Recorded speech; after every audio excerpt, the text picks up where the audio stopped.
नमस्कार. स्वाती भोईर या यूट्यूब चॅनलवर तुमचे सगळ्यांचे खूप खूप स्वागत आहे. तर आजचा व्हिडिओ असणार आहे, मी गेले होते सानपाडा महोत्सवमध्ये. तर सानपाडा महोत्सवमध्ये तुम्हाला काय काय वस्तू मिळणार आहेत हे आपण या व्हिडिओमध्ये पाहणार आहोत. पण त्या अगोदर जर तुम्ही माझ्या चॅनलवर नवीन असाल तर चॅनलला नक्की सबस्क्राईब जरूर करा. बेल आयकॉन आहे ती हिट करा, त्यामुळे मी जे नवीन व्हिडिओ अपलोड करते त्याचे नोटिफिकेशन तुम्हाला सर्वात आधी येईल आणि तुम्ही माझ्या चॅनलचे व्हिडिओ सर्वात आधी पाहू शकता. तर चला व्हिडिओला सुरुवात करूया. तर हा आहे सानपाडा महोत्सव. तर सानपाडा महोत्सव कुठे होता? तर सानपाडा महोत्सव हा 7 डेज हायस्कूलच्या बाजूला होता. तर माझी टिया मी 7 डेज हायस्कूलमध्येच आहे. तर त्यामुळे मला जाताना सानपाडा महोत्सव मला माहीत नव्हतं सानपाडा महोत्सव भरला आहे म्हणून. अचानकच सानपाडा महोत्सव भरला आहे आणि दिसला आणि मी गेले तिथे. तर गणपती मंदिराच्या बाजूला म्हणजे 7 डेजच्या स्कूलच्या बाजूला तिथे सानपाडा महोत्सव भरला होता आणि कालचा लास्ट दिवस होता आणि इथे महिलांसाठी खूप खेळ ठेवले होते. त्याचबरोबर हळदीकुंकू समारंभ होता. त्यानंतर बघा खूप छान अशा वस्तू आल्या होत्या मार्केटमध्ये या महोत्सवामध्ये. तर नक्कीच बघा. तर हा होता एक छोटासा व्हिडिओ, कारण मी सध्या खरेदीचे व्हिडिओ नाही बनवत आहे, कारण मला वेळ नाही आणि चॅनल ॲक्टिव्ह ठेवण्यासाठी व्हिडिओज अपलोड केले पाहिजे. तर नक्कीच मी माझ्या डेली रूटीनचे किंवा डेली व्लॉग बनवते. तर हा व्हिडिओ जो होता तो सानपाडा महोत्सवाचा होता. तर इथे खूप छान अशा वस्तू विकायला आल्या होत्या. तर आता थंडी आणि सुट्ट्या चालू झाल्या आहेत. तर ॲक्च्युली सुट्ट्या संपलेल्या आहेत, पण त्यानंतर जानेवारीच्या महिन्यात आपल्याला खूप सारे महोत्सव तुम्हाला पाहायला मिळतील आपल्या नवी मुंबईमध्ये. तर नक्कीच मी ट्राय करेन की कोणताही महोत्सव चालू झाल्यानंतर तुम्हाला सर्वात अगोदर व्हिडिओच्याद्वारे तुमच्यापर्यंत पोचवेन, मग तुम्ही व्हिजिट करू शकता. तर हा संडेचा दिवस लास्ट दिवस होता. एक आठवड्याचा हा सानपाडा महोत्सव होता. तर इथे खूप छान असे महिलांसाठी खेळ ठेवले होते. तर तुम्ही स्टेजवर पाहू शकता, खूप छान असं खेळ होते. त्याबरोबर हळदीकुंकू समारंभ आणि वेगवेगळ्या वस्तू विकायला आल्या होत्या. ते बघण्यासाठी खूप गर्दी झाली होती आणि रविवार असल्यामुळे, सुट्टीचा दिवस असल्यामुळे खूप गर्दी होती.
तर हे बघा, खूप फेमस असं आदिवासी हेअर ऑइल इथे विकायला होतं. तर याची एका बॉटलची प्राईस आहे 800 रुपये.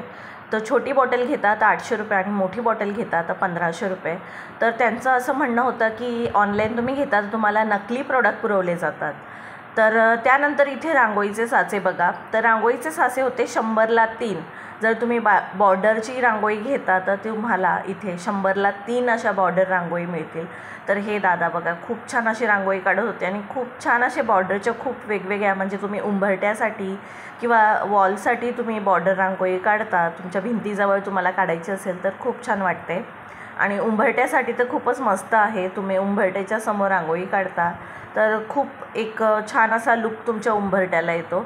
तर माझ्याकडे स्पर्श लहान आहे, तो नेहमी मी रांगोळी काढली तर तो रांगोळीची पूर्णपणे हे करून टाकतो.